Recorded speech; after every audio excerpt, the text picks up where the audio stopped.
Miss Jillian Ward, abay sinasabi or tinaguri ang napakahaba ng hair. Kasi according po sa ilang mga source at ilan sa mga chika, nagkainitan daw di umano si Mr. Eman Bacosa Pacquiao at itong si Rahil, no, dito po sa set ng Never Say Die. Yun po yung aalamin natin kung totoo yung balitang ito, kasi yun yung pinag-uusapan eh. Pero titignan natin kung totoo to o hindi, no? Yun po yung ifa-fact check natin for today's video.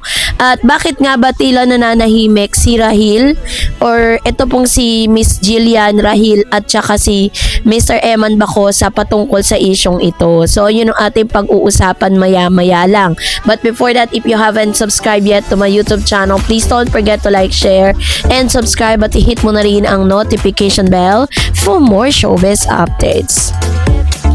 So bago tayo magpatuloy sa ating updates for today's video, nais ko pong pasalamatan kayo for always watching and trusting this channel. Thank you so much sa inyong laging panonood at palagi ang pagsubaybay sa mga updates po natin. Maraming salamat po.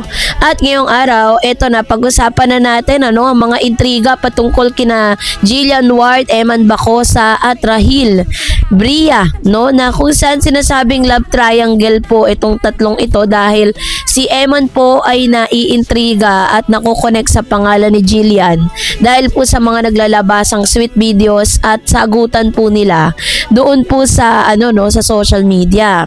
Meron din naman po na parang meron din naman na mga team ni Rahil Bria at ni Miss Jillian Ward. Meron po, talagang may kanya-kanya silang mga fanbase.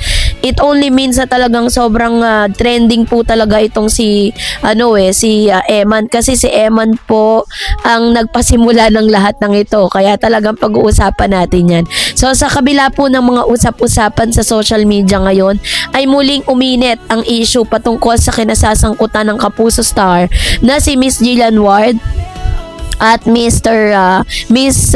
Eman Bacosa Pacquiao na may kinalaman or interaction video nila ni Mr. Rahil Bria. Ang naturang tagpo ay agad na pinulutan ng iba't ibang interpretasyon mula sa netizen. May mga nagsabing tila may tensyon, habang iba naman ay naniniwalang normal lamang itong biruan ng magkakaibigan, Meron ang nasabing video ay makikita sina Eman at Rahil, nag-uusap po sila at nagpapalitan sila ng komento.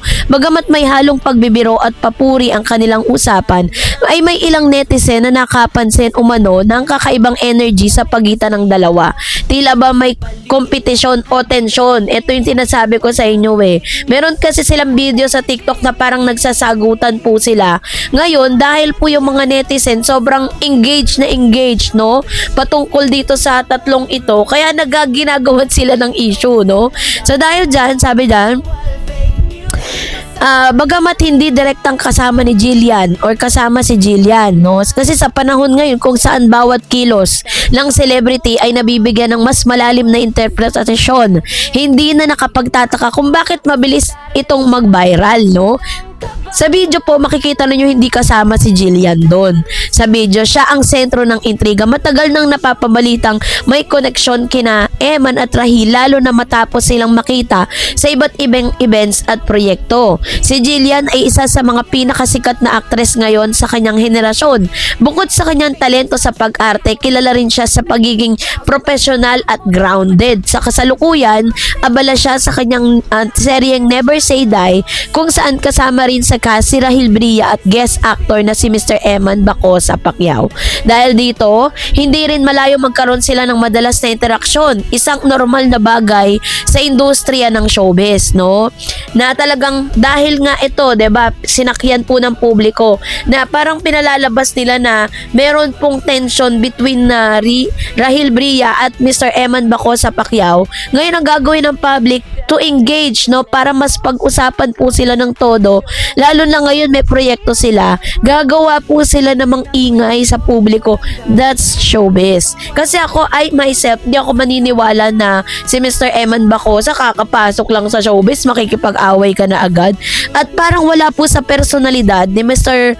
Eman, yung makipag-away. Pwede makipag-boxing kasi yun yung kanyang yun talaga yung karir niya, boksingero siya. Pero yung makikipag-away, parang hindi hindi ko nakikita si Mr. Eman na ganun. Kasi nung kinausap siya, napaka-humble, napaka-soft-spoken. Kasi nga, probinsyano siya eh. So, ganun yung kinagawian niya. Sabi niya nun sa interview niya, may interview siya, tinanong siya, during the free time, anong ginagawa ni Mr. Eman? Ang ginagawa niya, naglalakad-lakad daw siya, ganyan. Yun talaga yung kanyang parang mas nagiging productive siya pag mag-isa siya, ganun yung pagbasa ko sa kanya. May mga ganun kasing tao na parang mas nagiging productive yung buhay mo pag mag-isa ka lang, kasi pag may kasama ka, iisipin mo pa yung kasama mo, 'di ba? So ganun po si Mr. Eman. Kaya naman I don't think na totoo talaga na may tension between them, no. So isa sa pinakamalaking tanong ngayon, no, ng mga kung ano nga ba ang katotohanan sa sinasabing love triangle. Sa ngayon, walang kumpirmasyon mula kina Jillian, Eman o Rahil tungkol sa anumang romantic na relationship sa pagitan nila. Kung susuriin, maaaring bunga lamang ito ng mga wrong interpretation ng mga body language nila, ng pag-uugnay ng magkakaibigang pangyayari, natural na curiosity ng fans. Sa madaling salita, walang sapat na ebidensya upang patunayan ang tinatawag na love triangle, kasi wala naman talagang love triangle. Meron po love, pero triangle wala. Kasi si Rahil, kahit ilang beses niyo po siya tanungin kung anong meron sa kanila ni Miss Jillian, wala. As in, sasabihin niya magkaibigan lang sila. Unlike kapag po in-interview niyo si Mr. Eman, ang sasabihin niya, close friends sila. O anong paniniwalaan niyo doon, 'di ba? So, dito po, malaki ang papel ng social media sa pagbuo at pagpapalaganap ng ganitong klase ng issue. Sa isang iglap, ang simpleng video ay maaaring maging trending topic. Ang problema, hindi lahat ng interpretasyon ay tama. Madalas, ang mga netizen ay nagbibigay ng sariling kwento sa mga eksena at nagpapalaganap pa ng mga haka-haka bilang katotohanan, nagpapaalala ng sitwasyon sa pamamagitan ng mga memes at comments. Ito ang dahilan kung bakit mas nagiging komplikado ang mga isyong tulad nito. Wala naman talagang issue, pero ginagawa ng issue.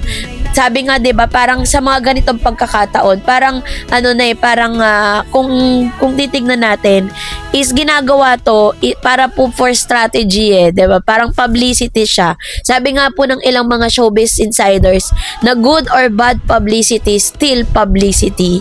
So yun po yung sinasabi nila rito. So meron po kasing, ang pinakamasakit lang kasi, na nagkakaroon po ng maling accusation, nagkakaroon ng public scrutiny, nagkakaroon ng emotional stress ang ilan, 'di ba, na dapat hindi naman talaga, kasi para kay Jillian Ward na nasa kasagsagan ng kanyang karera, mahalagang mapanatili ang kanyang image at focus sa kanyang craft.